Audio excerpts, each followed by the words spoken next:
do Facebook, Instagram, YouTube. A paz do Senhor Jesus para todo mundo, viu? Do Facebook, Instagram, YouTube, amém. O pessoal que vai ouvir depois pelo áudio, né? O pessoal do Meet, a Silvana, o Daniel, a Duda, a Sueli, a Eliane, Maria Oliveira, a Cláudia, a Carolina, a Silvana, a Cida, amém. A paz do Senhor Jesus a todos, amém. Hoje a gente vai estudar 2 salmos, tá?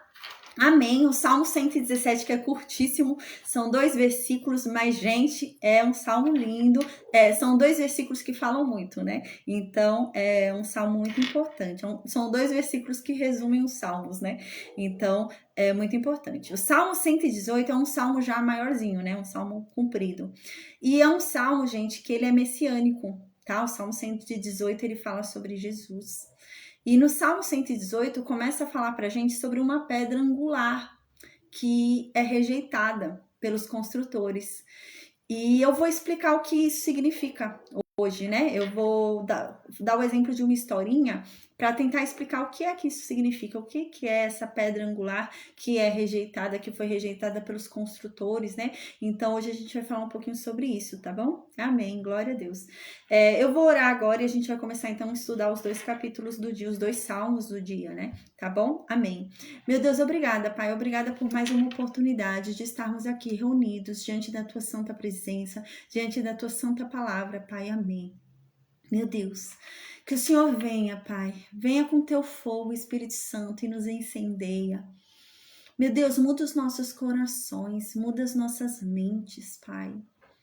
Nos dê um novo ânimo, Pai, em nome de Jesus, para que venhamos a andar, meu Deus, segundo a Tua palavra, venhamos a andar em obediência, que venhamos a andar pelos Teus caminhos, que venhamos a ter sabedoria, Pai, em nome de Jesus. Nos ensina a sermos melhores, Pai.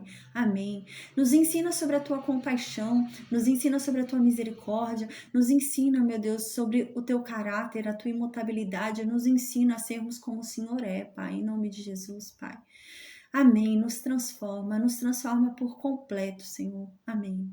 Meu Deus, que aqui não seja o meu falar, Senhor, mas que o Senhor me use, que o Seu Espírito Santo use minha boca para propagar a Tua verdade, que a Tua misericórdia, a Tua graça me alcancem, porque a Tua palavra diz que o Senhor, meu Deus, é especialista em usar o nada. Do nada o Senhor fez a luz, do nada o Senhor formou o mundo, nos formou, Pai. Então, amém, meu Deus, que o Senhor me use em nome de Jesus para propagar a Tua verdade, Senhor.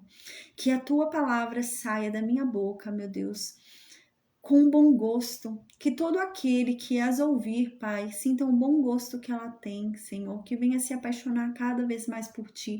Que venha buscar cada vez mais da Tua presença. Que venha a querer mergulhar cada vez mais, Pai, na Tua palavra. Que venha a sentir cada vez mais sede e fome de Ti, Pai, em nome de Jesus, Senhor. Amém.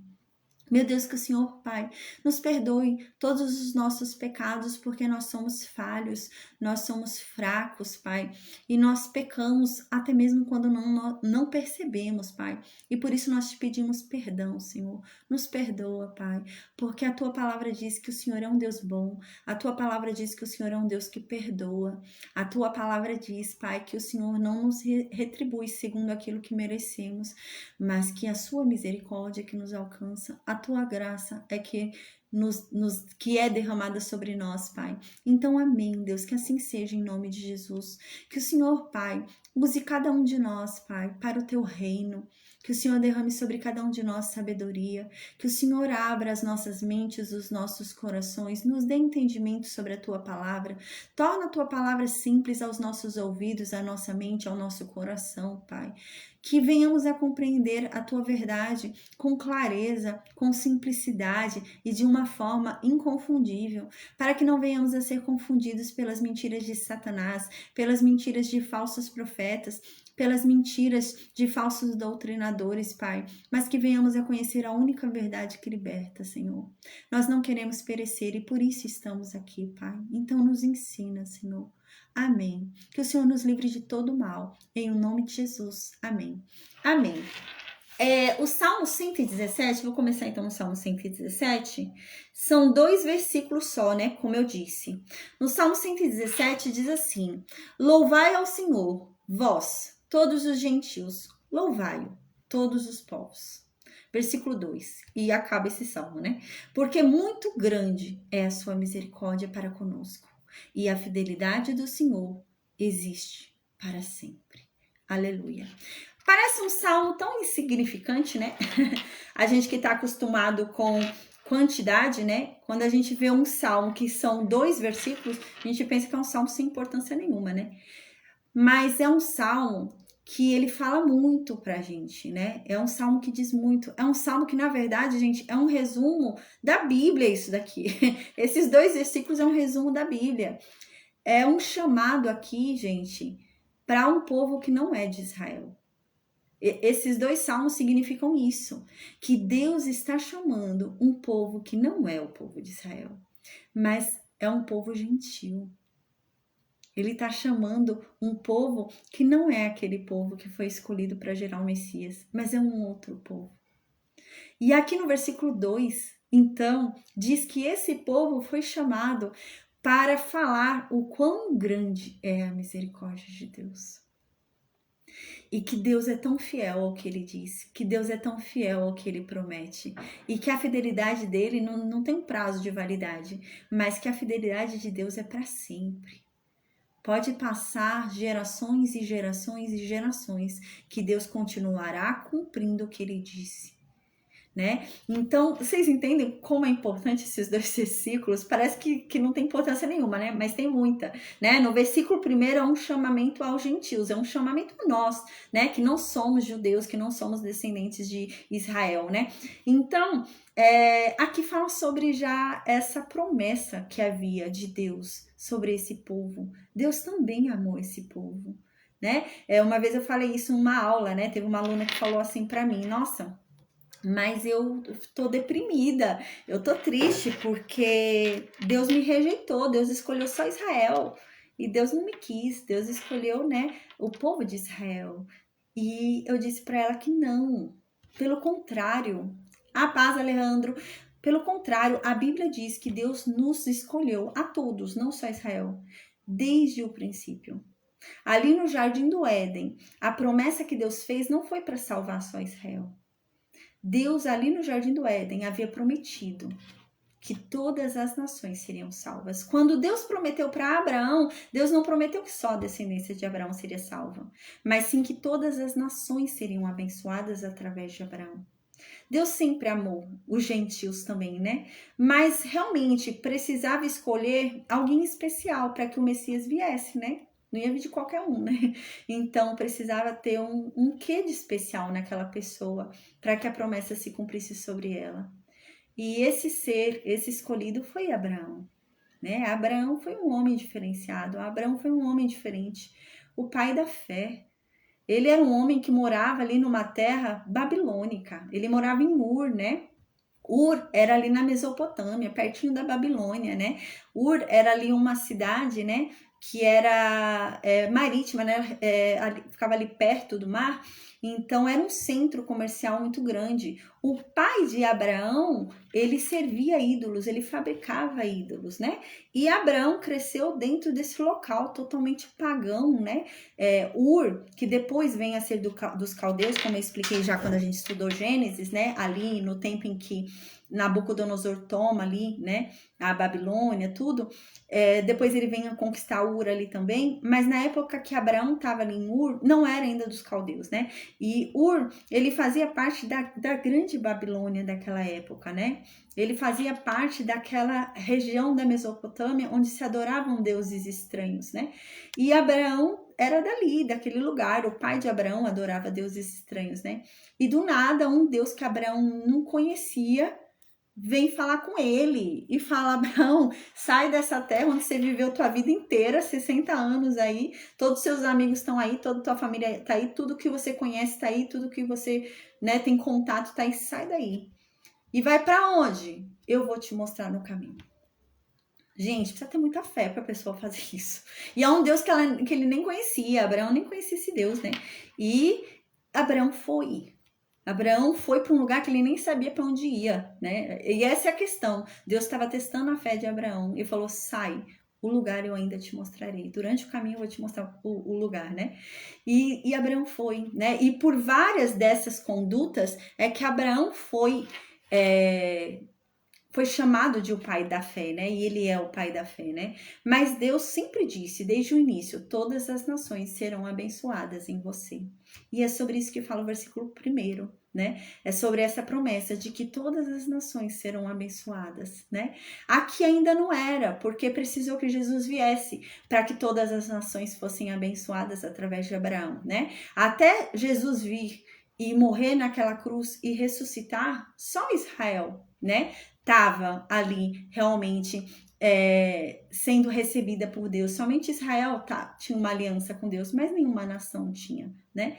Mas depois que Jesus veio, né? Então, aquela palavra que estava sobre Abraão, aquela palavra dada desde lá do Jardim do Éden foi cumprida e todas as nações foram abençoadas. E é isso que está dizendo aqui. Todas as nações foram abençoadas através de Cristo. E no versículo 2, então, fala: e vocês vão louvar a Deus, gentios. Vocês que são gentios vão louvar a Deus. E vocês vão reconhecer como é grande a misericórdia dele para com vocês. E vocês vão reconhecer que a fidelidade dele é grande. E que a fidelidade dele dura para sempre. Deus havia dito lá no Jardim do Éden que da semente da mulher viria aquele que pisaria a cabeça das serpentes. E Deus havia dito para Abraão, em ti todas as nações serão benditas, através de Jesus. E passou muito tempo, gente. A gente está em 2000 e pouco depois de Cristo, né? Imagina, Abraão é muito antes de Cristo. E é isso que está falando aqui, Deus não se esqueceu. Deus, ele é fiel. E a fidelidade dele não é temporária, é para sempre. Não importa o tempo que passe, Deus vai cumprir o que ele disse, né? Então, existem algumas pessoas que ficam... No Novo Testamento aconteceu isso, né? Existem algumas pessoas que ficam pensando, né? Faz tanto tempo que Deus falou que eu acho que Deus já esqueceu. Eu acho que Deus mudou de ideia. Deus não vai fazer mais. Faz tanto tempo. Mas esse versículo 1 e esse versículo 2 é sobre isso. É sobre a imutabilidade de Deus. Deus, ele é imutável. O caráter dele é imutável. A palavra de Deus nunca volta vazia. Quando Deus fala algo, aquilo que ele disse se cumpre. A palavra dele continua ecoando até ser cumprida. Precisa ser cumprida. Porque o que Deus fala, ele cumpre. E é isso que está dizendo no versículo 2. Deus vai cumprir tudo o que ele disse. Tudo. Ele já cumpriu essa parte dos gentios em Cristo, né? Todas as nações foram benditas, né? Através de Cristo, todas as nações são salvas, né? E Deus ainda cumprirá tudo mais que ele disse, né? Sobre a volta de Jesus Cristo, sobre a salvação, né? Sobre lançar os condenados no lago de fogo e enxofre, sobre os que serão salvos, né? Sobre a recompensa, sobre o galardão, tudo isso será cumprido. Porque Deus, ele é fiel. E a fidelidade dele é para sempre. A palavra dele não muda. O que ele disse, ele cumpre. Ele vai cumprir. Passe o tempo que for. O que ele disse, ele vai cumprir, né? Amém. Agora eu vou ler o Salmo 118, tá, gente? O Salmo 118 diz assim no versículo 1. O Salmo 118, ele também é um salmo messiânico, né? O Salmo 117 a gente viu também que é um salmo profético ali, né? Que já fala sobre os gentios serem alcançados ali pela bênção de Deus. O Salmo 118, ele também é um salmo messiânico. Ele vai falar sobre uma pedra angular que foi rejeitada pelos construtores, né? E esse Salmo 118, ele fala sobre Cristo, né? Ele aponta para Cristo, que é a pedra angular. No Novo Testamento é falado isso. E hoje eu vou explicar o que é que isso significa, tá bom? No versículo 1 diz assim do Salmo 118: rendei graças ao Senhor, porque Ele é bom, porque a sua misericórdia dura para sempre, né? Então que vocês deem graças a Deus, né? Porque Deus é bom. Porque Deus é bom e porque a misericórdia dele dura para sempre. Porque a verdade é que Deus, ele não me dá segundo o que eu mereço receber. Se ele me desse segundo o que eu mereço receber, eu estava perdida. Porque maiores são os meus pecados, maiores são os meus erros. Se Deus me retribuísse segundo os meus pecados, eu estava perdida. Mas a verdade é que a misericórdia de Deus dura para sempre. Passa gerações e gerações e gerações, mas a misericórdia de Deus não acaba. Versículo 2. Diga, pois, Israel, sim, a sua misericórdia dura para sempre. Diga, pois, a casa de Arão, versículo 3. Sim, A misericórdia de Deus dura para sempre. Versículo 4. Digam então agora todos aqueles que temem a Deus. Sim, a misericórdia de Deus dura para sempre. Então aqui é um chamamento, né? Primeiro ele já começa falando que vocês sempre adorem a Deus, que vocês sempre louvem a Deus, porque a verdade é que a misericórdia de Deus dura para sempre. Então ele vai e começa a convidar, né? Você que teme a Deus, diga agora isso. Se você realmente teme a Deus, diga isso, que a misericórdia de Deus dura para sempre. Se você realmente ama a Deus, se você serve a Deus, diga isso agora, que a misericórdia de Deus dura para sempre. É verdade. Então, no versículo 4, continua.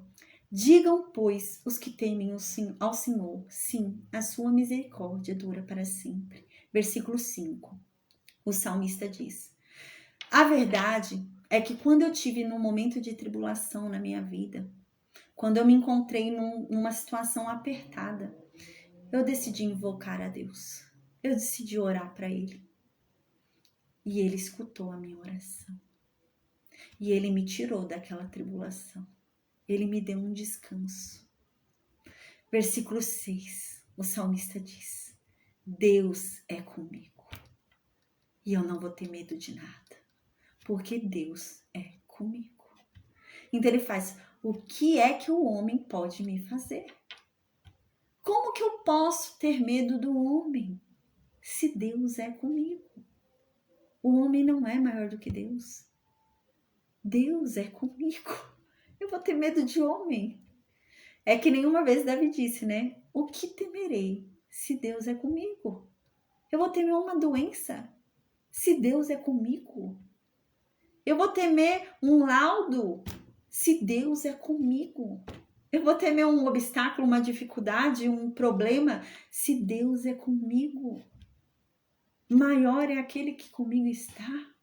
Eu vou temer a quem? Nem a homem, nem a nada, se o que é maior comigo está. Ele é maior do que aquela doença, ele é maior do que aquele problema, ele é maior do que aquele laudo, ele é maior do que aquela sentença, ele é maior do que tudo isso. Eu vou temer o quê? Se aquele que é o dono de tudo, que é o juiz sobre tudo, que é o criador de tudo, comigo está. Ele está comigo, ele está do meu lado. Eu vou ter medo do quê? Então, no versículo 7, o salmista diz: o Senhor está comigo entre os que me ajudam. Existem pessoas que estão com a gente, mas não ajudam a gente. Existem, sabe aquelas pessoas que tá com você, mas quando... Amém, José. Sabe aquela pessoa que tá com você, mas quando o problema surge, você olha pro lado, ela sumiu? É desse nível. Mas Deus não. É isso que o salmista está falando. Deus não é assim. Deus não está só comigo. Ele me ajuda. Na hora da dificuldade, na hora do problema, Deus é aquele que se põe na minha frente para me ajudar. Não é aquele que corre, que eu olho pro lado e cadê a pessoa que estava aqui para me ajudar, né? Não, ele se põe à minha frente para me ajudar. Deus realmente me ajuda. Eu tô com medo por quê? É isso que o salmista tá falando. Eu tô com medo por quê? Peraí, o que tá acontecendo comigo? Que eu tô com medo? Se Deus é quem me ajuda, se Deus nunca me deixa na mão, se Deus nunca me frustra, se Deus é poderoso e comigo está, eu tô com medo do quê? Então ele continua. Por isso, porque Deus é comigo, porque eu não tenho medo, porque ele é comigo e porque ele sempre me ajuda. É pela minha fé, é por eu confiar nele, que eu vou ver tudo que eu desejo cumprido. O salmista está dizendo aqui: Deus não frustra quem confia nele. Deus não decepciona quem confia nele. Sabe a pessoa que você confia muito, a pessoa te decepciona, né? Você confia, a pessoa fala que vai fazer tal coisa, você confia na pessoa, a pessoa não faz, né? Deus não é assim. Deus nunca frustra quem confia nele. Nunca. Deus nunca decepciona. E é isso que o salmista está dizendo. Deus nunca decepciona aquele que confia nele. E é por isso, porque eu confio nele. Eu sei que o que eu mais desejo vai se cumprir. Versículo 8, então, o salmista diz: melhor é buscar refúgio em Deus do que confiar no homem. Melhor é buscar refúgio em Deus do que confiar em príncipes. É que nem Davi um dia disse também em outro salmo que a gente estudou. Existem pessoas que confiam em dinheiro. Existem pessoas que confiam em cavalos, em pessoas, mas eu decidi confiar em Deus. E é isso que ele está falando aqui. Existem pessoas que se sentem protegidas em pessoas. Eles acham que eles estão garantidos porque estão confiando que aquela pessoa vai defender ele, vai proteger ele, né? Às vezes a pessoa se acha até protegida porque o presidente tá, né? Ai, o presidente vai me proteger, nada vai acontecer comigo. Ai, o rei vai me proteger, nada vai acontecer comigo. E é isso que ele tá falando aqui. Não existe uma segurança maior de que nada vai acontecer com você, que tudo vai ficar bem. Se você buscar realmente quem pode te dar um abrigo seguro, que é Deus. Só Ele. Não há rei, não há príncipe, não há presidente, não há ninguém que possa te garantir que tudo vai ficar bem, que possa te garantir que nada de ruim vai acontecer a você. Porque você pode ter a proteção de um príncipe, você pode ter a proteção de um rei, e uma doença pode te pegar e você morrer. Porque o rei, o príncipe, o presidente, ele não pode garantir que tudo fique bem, ele não pode te garantir um refúgio, ele não pode te garantir um abrigo, mas Deus pode. Então aqui ele fala isso: eu vou buscar refúgio em Deus. Ele é o melhor refúgio que existe. Deus é o melhor abrigo. Não há outro. Então aqui ele continua no versículo 10. Todas as nações me cercaram, mas em nome do Senhor as destruí. Aqui ele diz que muitos inimigos surgiram na vida dele. Muitos problemas surgiram na vida dele. Muitos obstáculos surgiram na vida dele. E toda vez que ele venceu um obstáculo, toda vez que ele venceu um inimigo, toda vez que ele venceu um problema, ele não está exaltando a si mesmo. Ele está falando: eu venci porque Deus me ajudou. Porque Deus permitiu que eu vencesse. Existem às vezes pessoas, né, que oram.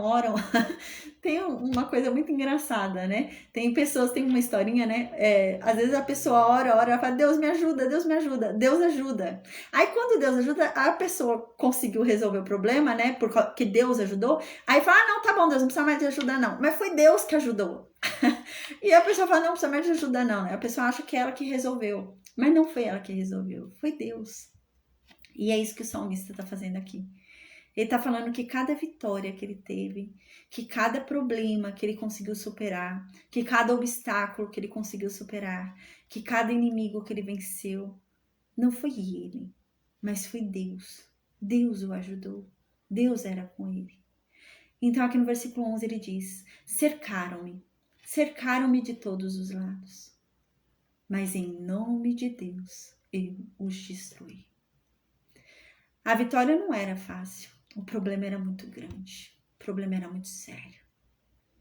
Era uma doença terminal, era um câncer terminal, era um problema assim que todo mundo olhava e falava: não tem solução, isso daí é para a morte, não tem jeito. E aqui ele diz: mas em nome de Deus eu venci. Eu venci não foi para minha glória, eu venci para a glória de Deus. Eu não venci pela minha força, pelo meu braço. Eu venci porque Deus estava comigo. E essa vitória foi para a honra e glória dele, não para minha. Não para me exaltar. Hoje em dia a gente está vivendo um momento na história, né? Tem uma música, né, um louvor, entre aspas, que diz assim: Deus acende os holofotes no altar, né? Acende as luzes no altar porque eu vou subir no altar para pregar. É uma coisa assim. Gente, pelo amor de Deus. Cadê a parte da Bíblia que diz, né, que eu diminua e você cresça, né? Eu tenho que diminuir, eu tenho que desaparecer. E Deus é que tem que aparecer, não eu. A luz não tem que ser iluminada para que eu apareça, mas para que Deus apareça. Não é sobre mim, é sobre Ele, né? E é essa a questão. E aqui o salmista reconhece isso, não sou eu. Não é porque eu sou bom, não é porque eu sou forte, não é porque eu sou santo. É porque Deus é misericordioso. E a misericórdia dele dura para sempre. Não é porque eu mereço, porque eu não mereço. Não é porque eu sou santa, porque eu não sou santa. Mas é porque ele é bom. É porque ele é misericordioso e não me dá segundo o que eu mereço. E não me retribui segundo os meus pecados. É por ele, né? Que lindo. Então aqui no versículo 12, o salmista continua. Como abelhas, eles me cercaram. Os problemas eram muitos. Muitos, muitos, muitos. E eu, para todo lugar que eu olhava, eu não vi uma saída. Mas aqui o salmista diz: mas Deus os destruiu como fogo. Deus queimou todos eles como se fossem espinhos queimando ao redor de mim. E assim, Deus me deixou ver de novo o caminho. Havia uma parede, sabe uma pessoa assim que tá parada aqui? É como se fosse uma parede em torno dela, né? E ela não consegue ver nada através daquilo. E ela tá presa ali. E então Deus faz aquilo queimar, virar pó e descer. Então ela começa a ver o caminho de novo, né? E é assim que o salmista está se sentindo. Deus fez isso. Deus fez todos os meus inimigos caírem, os meus problemas caírem. Foi Deus.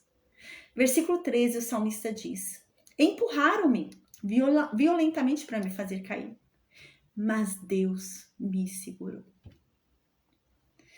Os problemas, eles vinham para querer me derrubar. Os problemas, as dificuldades vieram para me fazer cair. Eles queriam que eu caísse na fé. Eles queriam que eu desacreditasse no que Deus falou. Eles queriam que eu duvidasse da misericórdia de Deus. Eles queriam que eu renegasse o meu Deus. Eles queriam realmente que eu caísse espiritualmente. E foi para isso que eles vieram. E eles vieram com tanta violência que eles me empurravam com violência para eu cair realmente. Para eu cair espiritualmente, perder a fé. Mas Deus me amparou. Deus não me deixou cair, porque eu busquei a Ele. Eu busquei nele meu abrigo, busquei nele a força, eu busquei nele e Ele não me deixou cair. No versículo 14 diz assim: Deus é a minha força. Ele é o meu cântico. Tem um momento na história de Israel que eles já estão divididos, né? E eles vão para o exílio, né? Eles são levados ali cativos. Quando eles são levados cativos, o povo que estava levando eles como cativo, o povo fala assim para eles: ah, canta aquelas canções que vocês cantavam, porque Israel cantava muitas canções. E eles falam: ah, canta aquelas canções que vocês cantavam. E eles falam: como que a gente pode cantar canção? Não, a gente cantava canções porque a gente era alegre, porque a gente estava feliz, porque a gente estava contente. A gente não tá feliz. A gente não vai cantar canção. Não tem canção pra gente cantar. E é nesse sentido, entende? Quando eles cantavam canções, significava que eles estavam muito felizes. Significava que eles tinham muita esperança. Significava que eles estavam muito contentes, né? E aqui o salmista está dizendo isso. Deus é a minha força. Deus é a minha canção. Ou seja, Deus é a minha alegria. Deus é a minha alegria. É aquela coisa, né? É nele que eu encontro alegria. Não é em ter um esposo, não é em ter uma esposa, não é em ter filhos, não é em ter um emprego. A minha alegria está em Deus. É na presença dele. Eu posso perder tudo, eu só não posso perder a presença de Deus. É nesse sentido. E aqui diz: Deus é a minha força, Deus é a minha canção de alegria. E Ele é tudo isso para mim, porque Ele me salvou. Foi Ele que me resgatou no momento que eu mais precisei. Quando eu clamei, foi Ele que me escutou. Quando eu pedi, foi Ele que me ouviu. não foi nenhum outro. Então, no versículo 15, né? Aqui nesse salmo, fala muito sobre a fidelidade de Deus, né? Fala muito sobre Deus ser fiel. Tem uma história que a gente já estudou e eu falei sobre isso. É linda essa passagem.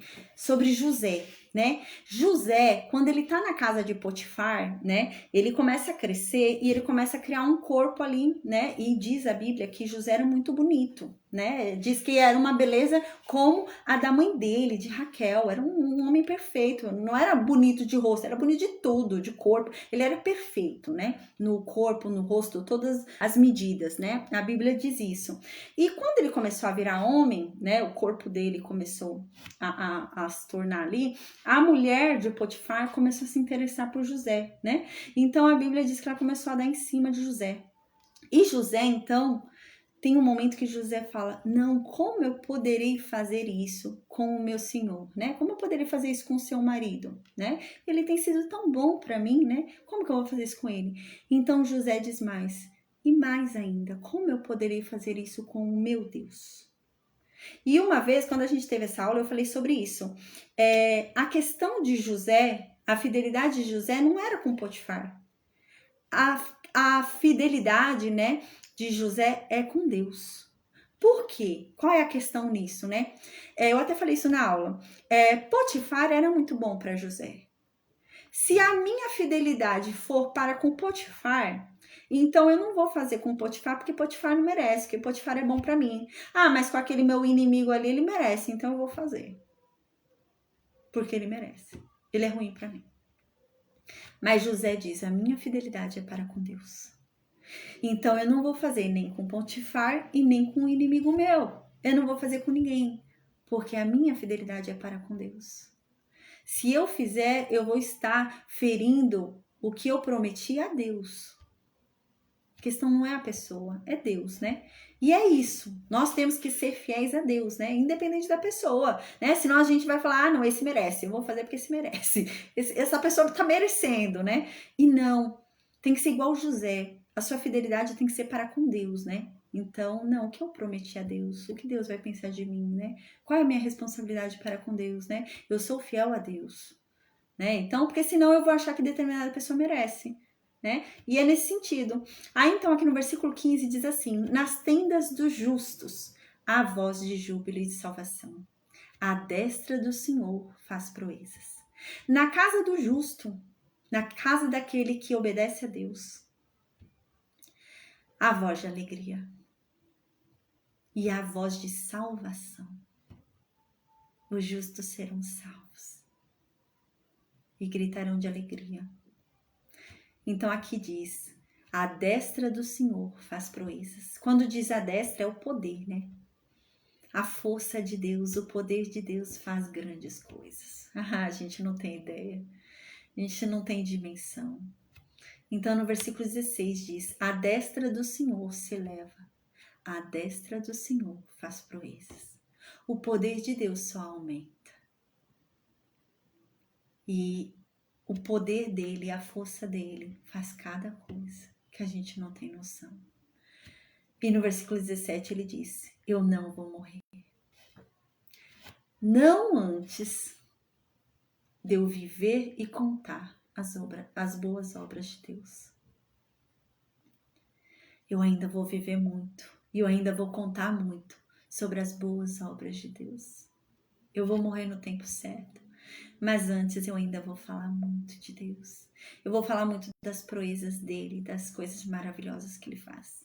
Foi o que a gente estudou na aula passada, né? A Bíblia diz que a vida de um justo é muito valiosa para Deus.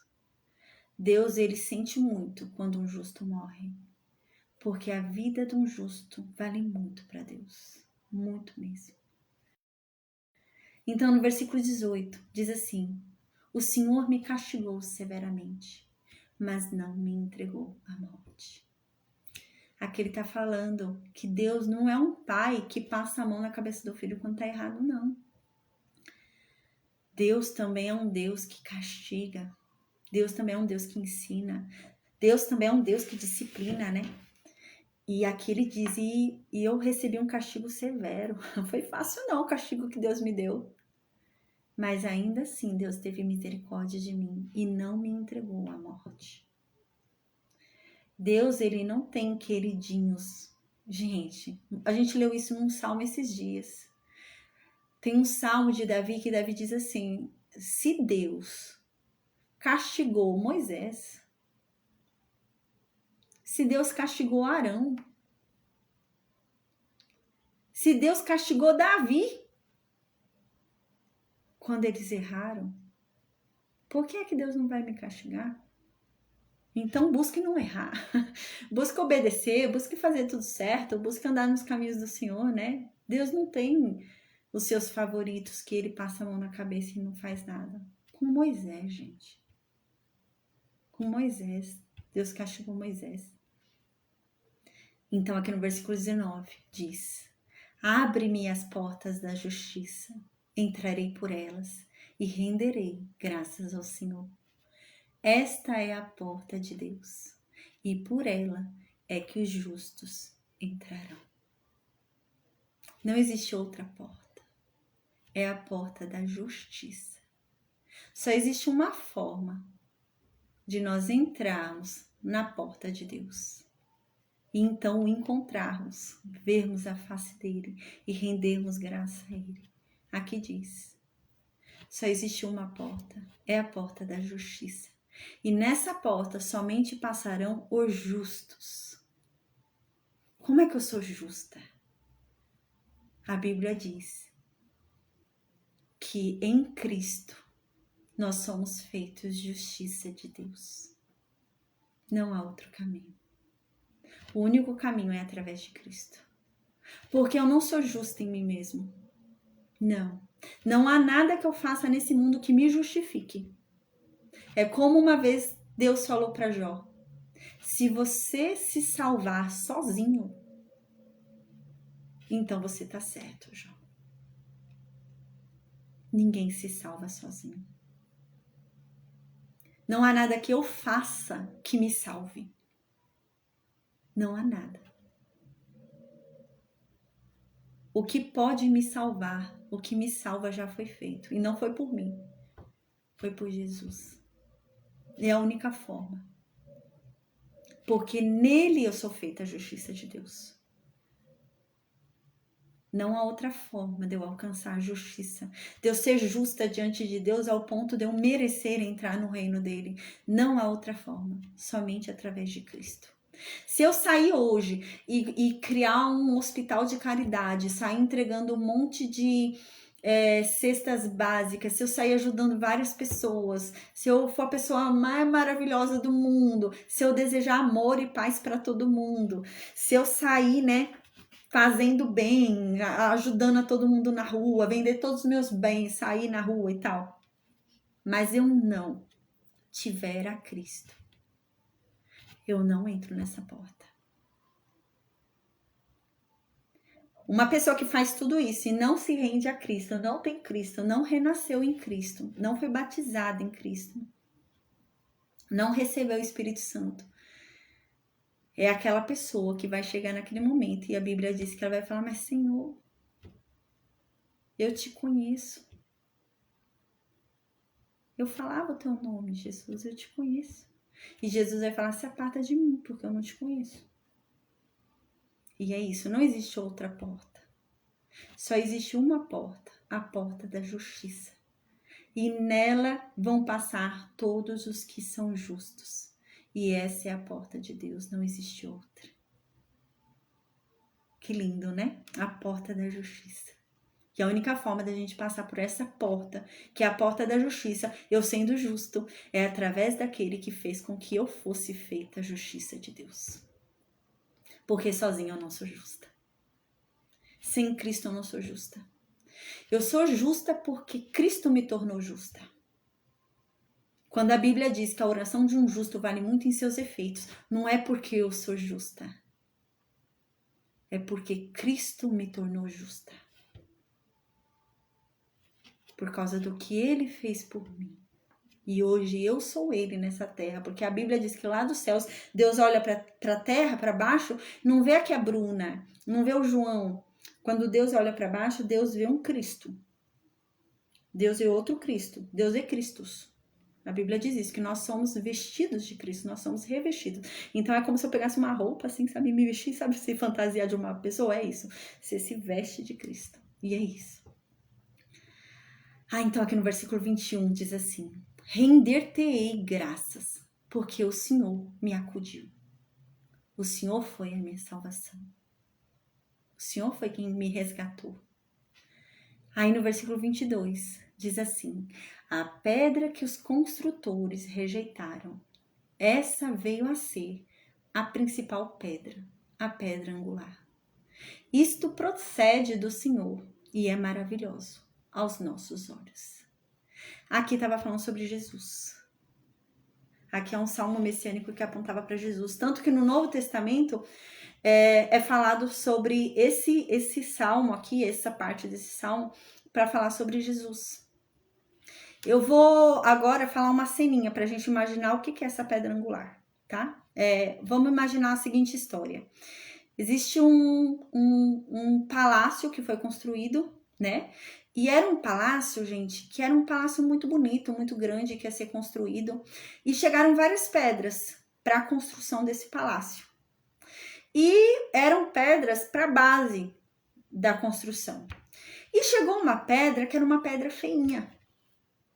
Era muito feia a pedra. Era uma pedra torta, pedra feia, pedra esquisita. A cor dela estranha, sabe? A forma dela. As outras eram mais bonitinhas, agora essa não. Ela era meio esquisita, essa pedra. Mas era muito grande. E era uma pedra que ela tinha aguentado chuva, deserto. Ela aguentou muitas coisas, essa pedra. Era uma pedra boa, mas era feia. Era muito esquisitinha. Aí quando essa pedra chegou para a construção desse palácio, olharam para a pedra e falaram: não vou colocar essa pedra, não. Pedra esquisita, pedra feia, não vou pôr não. Vamos pôr outras pedras. Então os construtores do palácio rejeitaram aquela pedra, porque aquela pedra não era como eles esperavam que ela fosse. Era uma pedra feinha, era uma pedra que não tinha uma aparência bonita. Né? Era uma pedra que se eles colocassem assim na parede, não ia ficar um aspecto muito bonito, né? Ia ficar meio torto ali, né? A posição, tudo. Aí eles falaram, não quero não. Então eles rejeitaram aquela pedra e construíram o palácio. Então, com o passar do tempo, o palácio começou a inclinar, começou a cair. Então, vieram os novos construtores e falaram, não, vamos ver um alicerce, precisa ter um alicerce ali, porque tá caindo. E então eles começaram a testar várias pedras, nenhuma funcionava e o palácio caindo. Então eles viram que tinha uma pedra que estava lá fora do palácio e ela estava intacta, ela estava tão boa, ela tinha aguentado vento, chuva, tempestade, tinha aguentado tudo e estava ótima a pedra. Então, mas e essa pedra? Pedra boa? Aguenta tudo? Então eles foram colocar essa pedra. E essa pedra, então, sustentou o palácio. E o palácio ficou de pé de novo. E isso tudo, essa historinha, é para mostrar pra gente que, na verdade, essa pedra é Jesus. A Bíblia diz isso. A pedra que muitos rejeitaram. Né? No Novo Testamento a gente vai ver isso. Quando Jesus vem da Galileia. Né? Vem de Nazaré. Imagina aí onde você vive, o pior bairro que tem. O bairro que tem, assim, que ninguém termina estudo, que é o bairro mais pobre que tem, o bairro que tem muito crime, muita marginalidade. É esse bairro, sabe? Que são as profissões, assim, que ninguém quer ter, sabe? Imagina esse bairro. E é desse bairro que Jesus vem no Novo Testamento, né? Jesus vem desse bairro. E Jesus vem de uma família pobre, porque Maria era pobre. A gente vai ver isso, né? A gente até falou sobre isso em uma aula. Maria era pobre. Quando ela vai entregar o sacrifício ali, após o nascimento de Jesus, ela entrega o sacrifício mais pobre que tinha, da classe baixa. Ela era pobre. E então, eles falaram, não, esse não é o rei que Deus falou que ia vir pra gente, não. Não é possível, né? E rejeitam ele. Porque ele não tinha uma aparência bonita, né? Ele não veio de um lugar legal. Então eles rejeitam ele. Mas eles não entendiam que, na verdade, eles estavam rejeitando aquilo que era o mais importante. Porque a pedra angular significa a pedra principal, a pedra mais importante, né? Aquela pedra que é mais importante para a sustentação, senão a casa cai. Sabe aquela viga mais importante, aquela pedra mais importante, senão aquilo cede? É Jesus. E eles rejeitaram, eles não entenderam, né? Aquilo que eles tanto rejeitaram, aquilo que eles tanto desprezaram, eles não entendiam, eles não sabiam que, na verdade, era a pedra mais importante. Na visão deles era mais feia. Na visão deles era horrível, né? Não merecia. Mas era a mais importante. E aqui diz, isto tudo procede de Deus.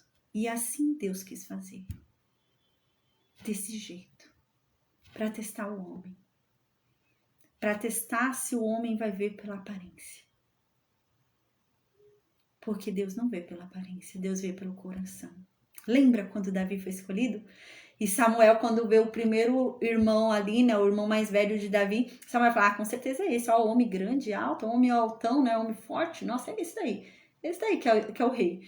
E Deus fala, não, Samuel, eu não vejo como homem, o que me importa é o coração, Samuel.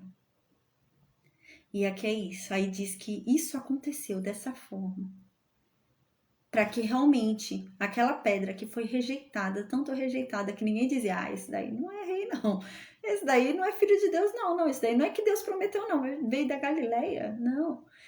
E realmente isso aconteceu porque Deus quis que fosse dessa forma para testar.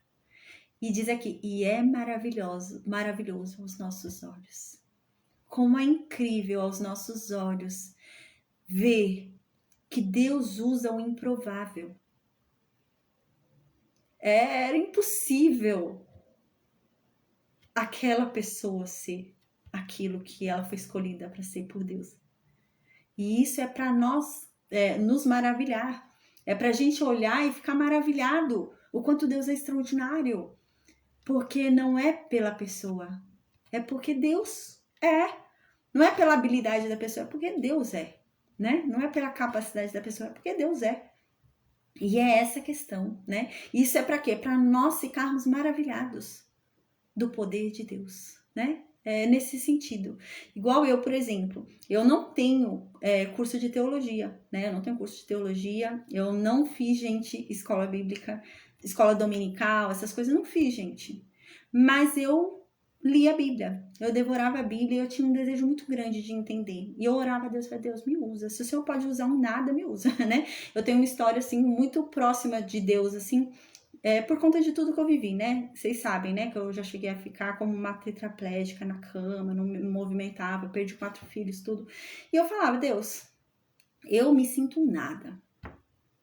Não tenho utilidade nenhuma. Não sou útil para esse mundo. Mas se o Senhor pode me tornar útil, me torna. Eu quero te servir. E eu falava isso para Deus. E Deus me deu esse dom. E essa é a questão, né? É isso mesmo. É para quê? Para que os olhos humanos fiquem maravilhados, não de mim, porque não sou eu. Não sou eu. É Deus. É um dom que vem de Deus, não vem de mim. Você chegar aqui e ensinar sobre a Bíblia, porque você tem doutorado, mestrado, você estudou não sei quantos anos, gente, é algo de se esperar. É o que você espera de uma pessoa que tem estudado. Não, realmente, é o que eu espero que você tenha estudado. Então, você chegue aqui e diga o que você entende, né? O que você sabe. Agora, uma pessoa que não tem, não, é algo de Deus, é um dom de Deus, né? Mas é claro, gente, que eu não sento aqui sem estudar nada, né? Eu estudo, mas a Bíblia diz isso, né? Aquilo que você foi chamado, se esmeire, né? Se esforce, né? Se aperfeiçoe. Então, eu tenho aqui umas 5 Bíblias de traduções diferentes. E eu vou e devoro. Não é que eu fico devorando doutrina, sabe? Lendo doutrinadores. Não, eu leio a Bíblia. Então, eu leio a Bíblia, vou comparando ali a Bíblia, vou procurar no hebraico. Aí eu oro a Deus e o Espírito Santo me traz revelações, sabe? E é assim. E isso é por quê? É porque eu sou boa, né? Isso é porque, não. É para que os olhos humanos maravilhem o poder de Deus. Porque não tem a ver comigo, tem a ver com ele, né? E é essa questão. E Deus aqui diz no versículo 23 que Deus fez isso dessa forma mesmo, para que todos os olhos humanos se maravilhassem e entendessem que não é por mérito, mas é porque Deus escolhe os improváveis, Deus escolhe o que é impossível, Deus escolhe as coisas loucas, né, para confundir, né, as coisas, os sábios, né, os que se julgam sábios. E é isso mesmo. E então diz que aqui Deus fez isso. Deus escolheu realmente a pedra que as pessoas rejeitariam, para que ela fosse justamente a pedra principal, para que justamente ela fosse a pedra mais importante, que é Jesus. Foi de propósito, para ver se as pessoas realmente estavam atentas, ou se elas só estão ligando, né, para título, para isso, aquilo, outro, mas se realmente elas vão entender a mensagem que Deus quer realmente, que Deus não quer aparência, né, que Deus quer mais, né, não é aparência. E é isso, então vem Jesus. Gente, Jesus, gente, não era bonito. A Bíblia diz, né, que Jesus, quem olhasse para ele, a Bíblia diz que Jesus ele tinha marcas, gente, do sol. Ele tinha a pele, gente, craquelada, por exemplo, envelhecida. Tinha manchas de ficar andando no tempo. Jesus não era bonito. E a Bíblia diz isso, realmente. Ele não andava vestido todo a pompa, como um rei. Não andava, não. E a Bíblia diz que é para isso mesmo. E o povo esperava o quê? Os judeus esperavam o quê? Que viesse alguém de Jerusalém. Não, Jerusalém que é digno de receber alguém para ser usado por Deus. Galiléia não. Nazaré não. Ah, imagina que Deus vai usar alguém em Nazaré. Deus vai usar alguém de Jerusalém. Jerusalém Deus usa. Nazaré não. Até parece que Deus vai usar uma pessoa maltrapilha dessa, que anda com essa roupa aí rasgada. Não, Deus vai usar uma pessoa que ande com roupa da nobreza em Jerusalém. Até parece que Deus vai escolher alguém que vem de uma família pobre. Deus vai escolher alguém que vem de uma família rica. E é assim que eles pensavam. Que Deus escolhia pela meritocracia ou pelas condições humanas, né? Tanto que na hora ali que Jesus tá para ir para a cruz, né? Que então é falado para escolher entre Jesus e Barrabás, eles escolhem Barrabás por quê? Porque Barrabás, ele era um rebelde, né? Ele era ali um rebelde, ele lutava e matava romanos, né? Ele era ali de uma liga ali de rebeldes judeus que eles queriam se libertar de Roma. Então, eles se reuniam e eles faziam motins e matavam, né? Eles saíam para a guerra e matavam romanos. Então, Barrabás deve ter matado muitos romanos. E estava preso. E Jesus não matou nenhum romano. Então eles entenderam o quê? Ah, não, pra gente vale mais Barrabás, que Barrabás mata mais romanos. Esse outro aqui não mata ninguém, ele só fica falando. Ele tá até querendo converter romanos. Imagina, ele tá querendo pegar até pros romanos. Então eles não entenderam, né? Eles não entendiam que na verdade não era essa a questão, né? Não era esse reino que Deus estava falando. E tudo isso foi realmente o intuito de Deus, né? Para que os olhos humanos se maravilhassem de que Deus escolheu o improvável. Deus fez do jeito que realmente, né? Era para testar o coração. A Bíblia diz que vai haver um tempo em que Deus vai permitir que muitos sinais sejam feitos. A Bíblia diz isso. Muitas pessoas vão ser curadas, vai ter muita manifestação de milagre. E a Bíblia diz que Deus vai fazer isso de propósito, para testar quem é que tem fé por milagres. E não vai vir de Deus isso. A Bíblia diz que é para testar. Porque a Bíblia diz que o justo não vive de milagre. A Bíblia diz que o justo vive de fé.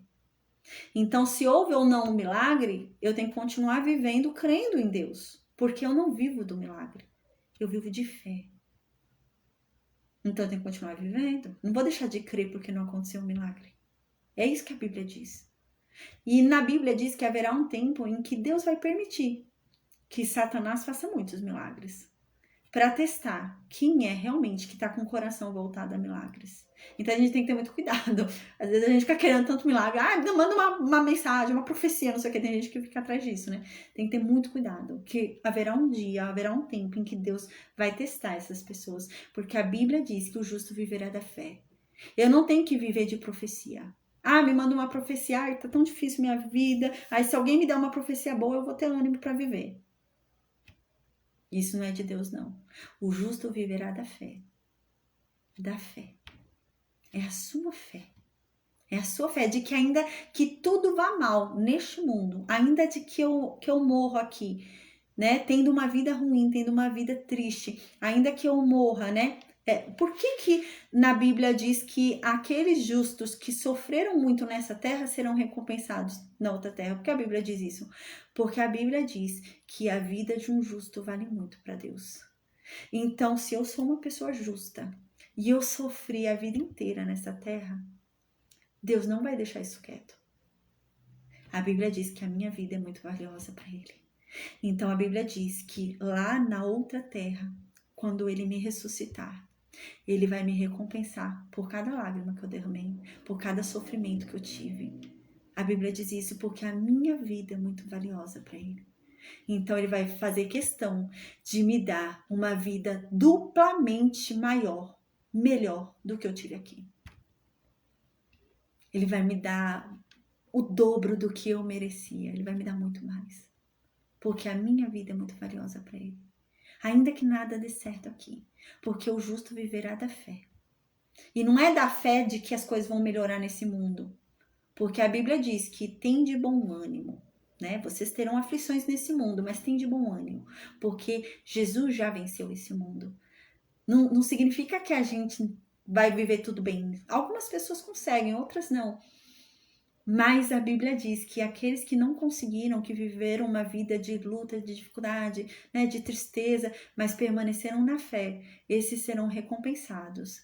E que nessa nova Jerusalém, né, onde Deus for nos levar, que a gente vai receber o nosso galardão, a nossa recompensa, e que lá diz que vai ser tão extraordinária a nossa vida, que a gente já não vai mais nem se lembrar da vida ruim que a gente teve aqui. Essa é a história de Rico e Lázaro, que Jesus conta. Lázaro teve uma vida muito difícil, ele sofreu muito nesse mundo. Mas quando ele foi para a eternidade, ele já nem se lembrava mais. Ele estava tão feliz, tão feliz, tão feliz, que ele já não se lembrava mais da vida ruim que ele teve. E é essa questão, o justo vive disso. O justo não vive de, me manda uma profecia aí pra eu aguentar meus dias, tá difícil. Me manda uma profecia aí de que daqui a um ano eu vou abrir não sei o quê. Não, o justo vive de fé. Ainda que todos os dias dele sejam amargos. Ainda que ele morra tendo uma vida amarga, como Lázaro. Mas a Bíblia diz que Deus valoriza a vida de um justo. Deus dá muito valor à vida de um justo. E é por isso que Deus não vai permitir que a gente tenha uma outra vida normal. Não, Ele vai falar, não, a sua vida era valiosa para mim e você sofreu muito. Então agora eu vou te recompensar por cada sofrimento que você teve. E você já nem vai mais lembrar das suas dores. Amém. E é isso. Então aqui no versículo 24, o salmista diz, esse é o dia que o Senhor fez. Nos alegremos muito nele. Aqui está dizendo que esse foi o dia que Deus fez. Que dia? O dia da salvação. A gente já estudou sobre isso, né? Tem um dia que é o dia da... tá na ponta da minha língua. Jubileu? Acho que é o ano do jubileu. Eu acho que é o ano do jubileu, né? O ano do jubileu, acho que é. Que aponta para isso, para o ano de aceitação do Senhor, né? O ano do jubileu, que é aquele ano que todos os escravos têm que ser livres, né? Toda dívida tem que ser perdoada, né? Tudo tem que ser esquecido. É esse ano. Todo mundo tem que ser liberto, né? Se tem alguém escravo na tua casa, você tem que libertar. né? Que seja do povo de Israel, do povo de Deus, né? Agora é o povo de Deus, né? Então todo mundo vai ser liberto, as dívidas vão ser perdoadas, tudo vai ser esquecido. É esse ano, o ano do jubileu. Isso apontava para onde? Para o ano aceitável do Senhor, né? Que ano aceitável do Senhor? Esse aqui, o dia que Deus fez. Qual é o dia que Deus fez? É o dia do juízo, é o dia em que, então, todos os santos, né, serão alegres. O dia que Deus fez é o dia em que vai ser como Deus quer. Porque hoje a verdade é que não é como Deus quer. Hoje, na verdade, é como Satanás queria. Deus permite hoje que a gente experimente como Satanás queria que fossem nossas vidas, né? Por isso que existe o mal, né? Por isso que algumas pessoas boas experimentam o mal, por isso que muitas pessoas que não merecem sofrem. Porque Deus está permitindo que a gente sinta, que a gente experimente a vida que Satanás queria pra gente. Era essa, vida de sofrimento, vida de dor. Mas o dia que Deus fez não é esse. O dia que Deus fez é esse dia, onde não haverá mais dor, não haverá mais sofrimento, haverá salvação. E desse dia nós ficaremos alegres. A gente vai se regozijar, vai ficar muito alegre desse dia. Amém.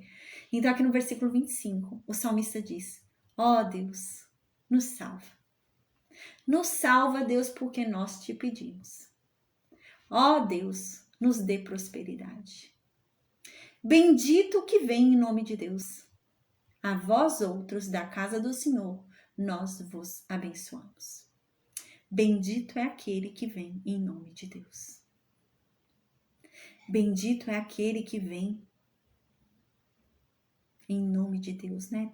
Que vem trazendo em si a presença de Deus. Bendito é esse. Bendito é esse que traz a palavra de Deus. Bendito é esse que vem e traz a mensagem de Deus. Bendito é esse, né? A Bíblia diz, né, que bons, né? Ai, eu não lembro, eu lembro vagamente. Bons, né? São, que bonito, né? Quão bons são os caminhos, né? Daquele que propaga a verdade de Deus, daquele que propaga a mensagem, né? As boas novas, né? E é isso. Bem-aventurado, bendito é aquele. E isso é uma missão para todos, né? Porque a Bíblia diz isso, né? Nós temos um chamado, todos nós, que é pregar as boas novas. Bendito é aquele que faz isso. Bendito é aquele. E nós abençoamos a todos vocês que são da casa de Deus, a todos vocês que são de Deus, né? Então aqui no versículo 27 diz: o Senhor é Deus, Ele é a nossa luz. Adornai a festa com ramos até as pontas do altar. Deus é a nossa luz. Deus é quem guia o nosso caminho. Deus é quem nos mostra a saída. Deus é quem nos tira das nossas trevas. Deus é quem nos liberta de nós mesmos. É Deus. Então faça uma festa, uma grande festa para Ele. No versículo 28 então diz: tu és o meu Deus e eu vou te dar graças. Tu és o meu Deus e eu quero para sempre te exaltar. Quero para sempre falar bem do Senhor e falar o quão grandioso o Senhor é, para sempre. Versículo 29. Rendei graças ao Senhor, porque Ele é bom, porque a sua misericórdia dura para sempre. Deem graças a Deus, porque Ele é bom e porque a misericórdia dele dura para sempre. Aqui o salmista faz questão de falar que ele não merecia. Ele não merecia tudo que Deus fez por ele. Mas Deus é bom. E a misericórdia de Deus é para sempre. Não é porque eu recebi a misericórdia uma vez que daqui a 20 anos Deus não vai derramar a misericórdia dele de novo sobre mim se eu precisar. A misericórdia dele é para sempre. A misericórdia de Deus não tem tempo de validade. É para sempre. Dura para sempre. Amém, amém, amém. Não se encurta, né? Ele teve misericórdia de mim há 10 anos atrás, agora a misericórdia dele tá um pouco menor, né? Não. A misericórdia dele é para sempre. Amém, gente. Então, amém. Que Deus abençoe a todos nós. Amém. Amanhã a gente vai ler o Salmo 119. Gente, que salmo lindo. O Salmo 119 é um salmo muito lindo mesmo. E a gente vai ler ele amanhã, tá bom? Então, amém. Que Deus abençoe a todos nós, amém. Que venhamos a ter uma noite de descanso, né? Uma noite descansada aí, de renovo, amém. E que amanhã a gente volte aí pra gente estudar o Salmo 119 em nome de Jesus, tá bom? Eu vou perguntar no Meet se alguém tem alguma dúvida. Enquanto isso, eu vou se conectar aí o Facebook, o Instagram e o YouTube, tá bom? Deus abençoe a todos e até amanhã com a graça de Deus. Amém.